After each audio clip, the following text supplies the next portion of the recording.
Tahukah Anda, sekitar 70% anak dengan autisme awalnya pernah salah didiagnosis sebagai ADHD? Angka ini sangat tinggi dan menunjukkan betapa seringnya terjadi kebingungan dalam membedakan kedua kondisi ini. Banyak orang tua dan guru yang tidak menyadari bahwa gejala autisme dan ADHD bisa sangat mirip, sehingga diagnosis yang tepat menjadi tantangan besar. Di balik angka ini, ada anak-anak yang bingung, orang tua yang frustrasi, dan keluarga yang merasa kehilangan arah.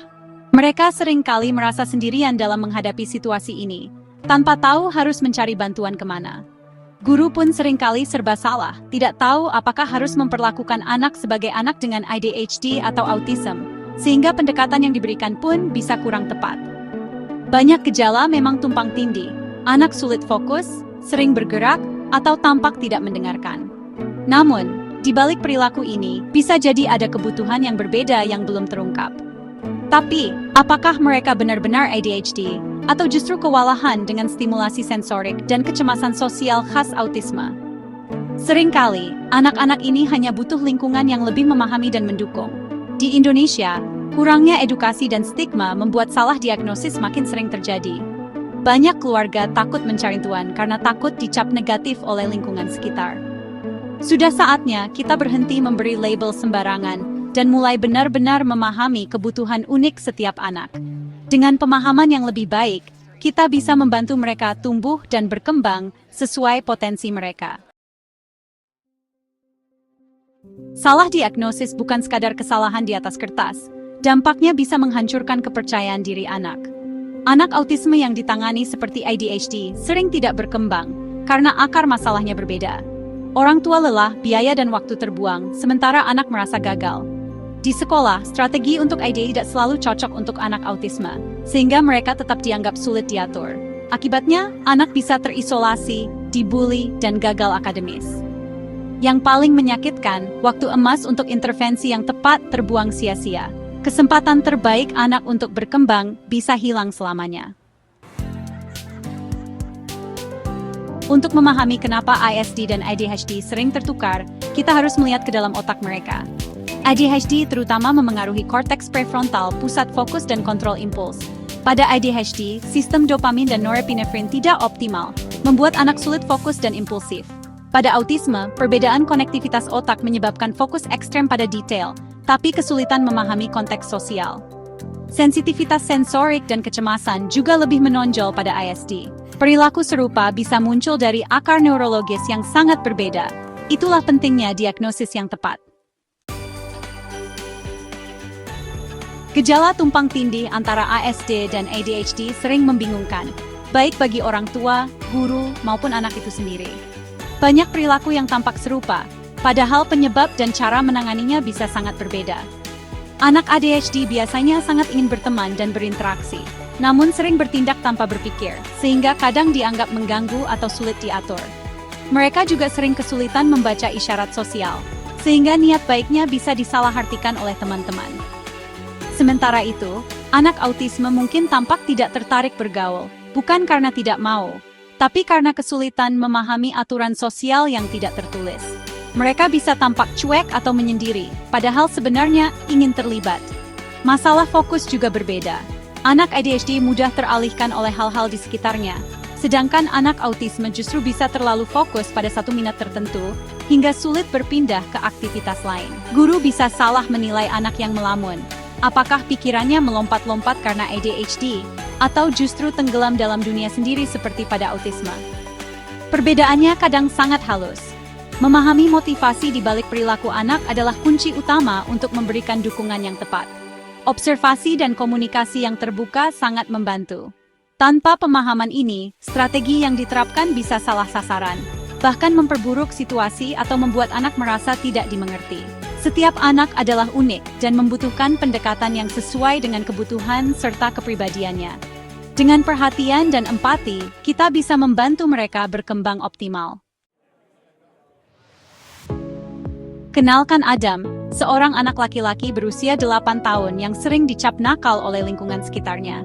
Ia kerap dianggap sulit diatur, sering gelisah, dan tidak bisa diam di kelas. Setelah berkonsultasi, Adam didiagnosis ADHD, sebuah kondisi yang sering disalahpahami oleh banyak orang. Adam menjalani terapi ADHD dengan harapan bisa lebih fokus dan tenang. Namun, kemajuannya berjalan sangat lambat. Ia tetap merasa cemas, terutama di lingkungan yang ramai dan bising-bising, sehingga sulit baginya untuk beradaptasi di sekolah maupun di rumah. Ibunya mulai memperhatikan bahwa Adam memiliki minat yang sangat besar pada tata surya dan luar angkasa. Ia bisa berbicara berjam-jam tentang planet dan bintang, namun mudah frustrasi jika pembicaraan dialihkan ke topik lain. Fokusnya yang mendalam pada satu hal membuat ibunya bertanya-tanya, apakah ada hal lain yang belum terungkap? Setelah melakukan evaluasi kedua dengan psikolog perkembangan, akhirnya terungkap bahwa Adam sebenarnya berada dalam spektrum autism level 1, bukan ADHD seperti dugaan awal. Diagnosis ini membawa pemahaman baru bagi keluarga Adam. Intervensi pun berubah total. Adam kini mendapatkan alat bantu sensorik di kelas, instruksi visual yang jelas, serta ruang khusus untuk menyalurkan minat dan energinya. Pendekatan ini membuat Adam merasa lebih nyaman dan diterima. Hasilnya sangat positif. Adam menjadi lebih tenang, emosinya lebih stabil, dan ia mulai bisa berinteraksi serta berteman dengan anak-anak lain di sekolah. Ia pun semakin percaya diri. Diagnosis yang tepat benar-benar mengubah hidup Adam dan keluarganya. Kini, mereka bisa memahami dan mendukung Adam sesuai kebutuhannya. Setiap anak berhak mendapatkan pemahaman, penerimaan, dan dukungan yang sesuai agar mereka bisa berkembang dan menunjukkan potensi terbaiknya. Orang tua adalah detektif terbaik untuk anaknya. Catat perilaku spesifik, waktu dan situasinya. Bukan hanya sulit fokus, tapi detailnya. Dokumentasikan juga kekuatan dan minat anak. Kumpulkan laporan dari guru dan bandingkan dengan pengamatan di rumah. Rekam video perilaku yang sulit dijelaskan, jika perlu. Saat konsultasi, bawa semua data ini dan jangan ragu bertanya tentang proses evaluasi. Anda adalah mitra utama dalam proses diagnosis dan advokat terbaik bagi anak Anda. Anak bisa saja memiliki ASD dan ADHD sekaligus. Ini disebut komorbiditas. Sekitar 30-80% individu autistik juga memenuhi kriteria ADHD. Kombinasi ini menciptakan tantangan unik. Kebutuhan akan rutinitas bertabrakan dengan dorongan mencari hal baru. Fungsi eksekutif jadi lebih sulit. Anak bisa sangat kaku sekaligus sulit memulai tugas.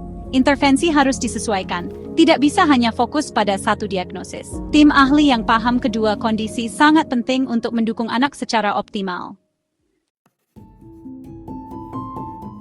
Suara orang tua sangat penting dalam proses diagnosis dan terapi. Jika ada yang terasa tidak pas, tanyakan alasannya, mengapa ADHD bukan ASD. Tes apa yang digunakan. Profesional yang baik akan terbuka pada pertanyaan Anda. Jangan ragu mencari opini kedua jika perlu. Anda adalah advokat utama anak Anda. Jangan biarkan keraguan menghalangi pencarian kebenaran. Anak Anda butuh suara Anda untuk memperjuangkan diagnosis dan intervensi yang tepat. Setiap langkah Anda adalah bentuk cinta terbesar untuk masa depan anak. Perjalanan memahami anak adalah maraton, bukan sprint.